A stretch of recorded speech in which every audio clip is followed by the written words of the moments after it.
morning, we're going to talk about environment against development. We have had so many developers by investor banji bajja wano ngayagala kutekawo bikajjo naye ngayagala ke ekibira twagala tuchogereko oba it makes sense. Because we need the development. We need the development, but we need the environment. To be safe. Njagala mbabuuze ssebo. Eyangambira otutandikirewo. Waliwo omuntu gw'omanyi eyali a compromising the environment in the name of development. I would say development is really very good. Yes. But I would say there must be balance between investment and conservation of national environment. Yeah? I'm a Ugandan, I've been here. We have so many laws governing the environment. They are enough, but the problems are majorly two. First, there is no political will. Right. You find a minister of environment saying let's conserve the environment. You move around, you see a factory being constructed in a wetland, but there is not, NEMA is there, but I can say they are not very active. So you know, implementation of the policies that are laid is not there. So there must be political will, because the politicians themselves are the victims. Right. Yeah. And if a leader is not exemplary, if a minister is here, so that building is for a canal, is for a minister, you know, something's going on. But how do you expect a local man to comply if the leader is not being exemplary? So political will is number one and should be put at the forefront. He's talked about political will. What do you understand, you know, by that? Okay, say I'm a politician, I want to build my building, and then you tell me politics. Yet I know I'm going to get money. Uganda. Uganda. Omuntu alina sente yabeera alabibwawo. Yes sir. Oba ng'olina sente ng'ate oliraanye n'obuyinza, environment tekola sense. Obuyinza buliraana emmundu. Era omuntu asobola okubukozesa n'asaanyawo environment NEMA n'etayogera. Njagala ndowooza tujje projects ezo NEMA ze yalaba nga really zigenda maaso n'etakolawo kintu. The industrial park they're building in Namave.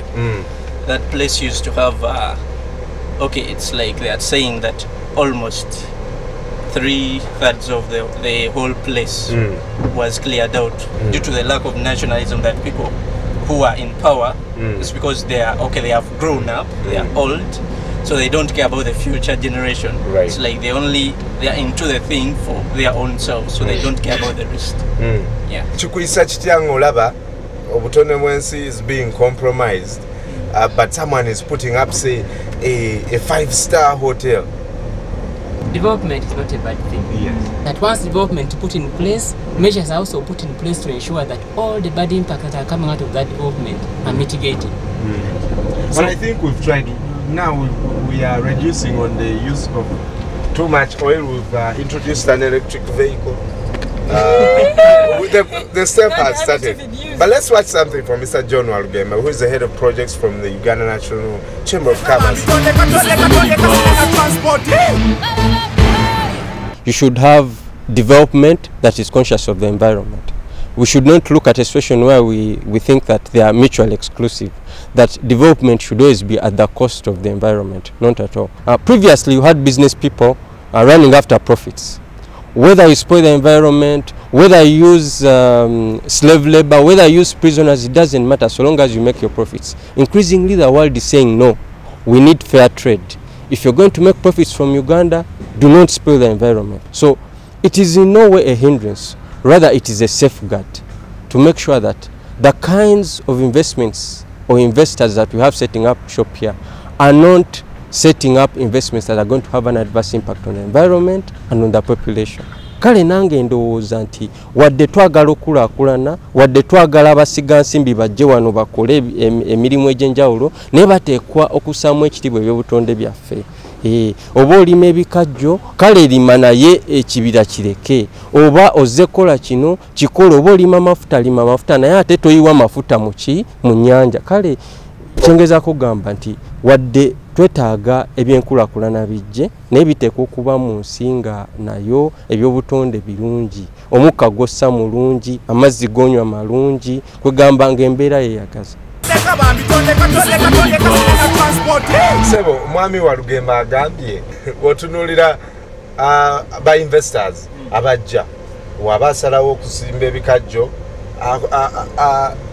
abale ekibira kireke naye waliwo yambuza ekibuuzo nti kati olaba Madivan yali ekibira akitutte singa mama mabira teyavaayo mulowooza gavumenti yali willing okuprotectinga environment eyo? Gavumenti be bantu bennyini. Yes, sir. Naye nze okusinziira mu kulaba kwange Abannayuganda bakamayito ba third world nationals bakyali puwa nnyo, tukyali baavu nnyo, bakyali baavu nnyo, ate baavu mu kirowoozo sina mu ssente.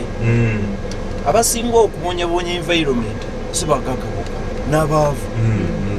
Ebiseera ebisinga ojja kusanga omusajja omukulu oba omwana muto oba mukulu nga yeyimiridde ku wabbali ng'akola ki ng'agifuka mwala. You know, they urinate on it everywhere. Golowooza ki? It's all about cash. Kastoberango innocent. You can't fail dropping any place. Kachibere, Nachilimu, wetland, Kachibere, Omamu, road reserve. Kastoberango innocent.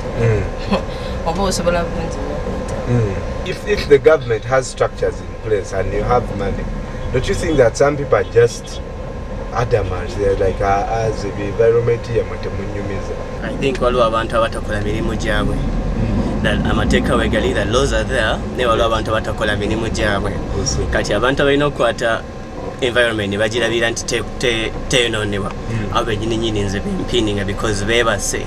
You as an individual, what is it you can do? Kiki kyosobola okukola okulaba nti investment ne environment tebi crashes? As in you as an individual, oyina kukola ki?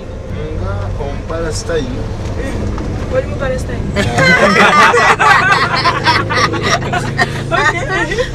Leta kyakulabirako.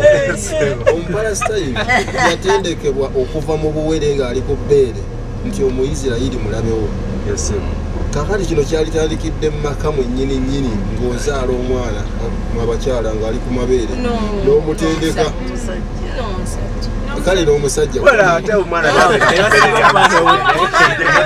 n'agembeerawo mu kulumwa kw'omukazi nga ali lubuto ne mukitendeka omwana nga mwakamutandika ng'ali mu lubuto nti environment erina okubeera preserve, erina okuba nga eteekebwako omwoyo. Kino kyali viiridde ddala mu buto ne tukitendeka abaana baffe Uganda ey'enkya egamba nga si tetukigwira bugwizi ng'omuntu omu bwe yagamba nti kakati omwoyo waggwanga atandika okusoma naye kwega kiviire ddala kiviire ddala mu buto abantu bategera environment ne development. Naye njagala mbuuza omwami, what should be Uganda's priority? Everything is very important. Right. We must balance. If we are talking of development, let's plan, let's involve all the technicians, environment, education, economics, and all that. Because if we are talking of developing the country, putting up a structure or a company to create jobs, let's also remember about the environment. Because what's going on right now to maybe effects of poor environment or exploitation of the environment. For instance, you don't have power. And power is created by, you know, if you have water flowing, you know, rivers flowing, they create what? They create power. We are finding solutions. So what have you been doing so that people start doing it? Right. It begins actually from us individuals. From your home. What are you doing before you first take your brain up there? Are you conserving the environment in your own home? Personally, in our home, we have our home, but we planted trees. That was the priority thing before even we shifted into the place. We have up to now 20 trees in our home. It's a small plot, but people keep wondering. Yes. If you came to our home, you would get shocked. It is a mini forest. It's a mini forest. What are you doing with your garbage that you're producing from your home? Right. Where are you throwing them? Are you throwing them over someone's fence?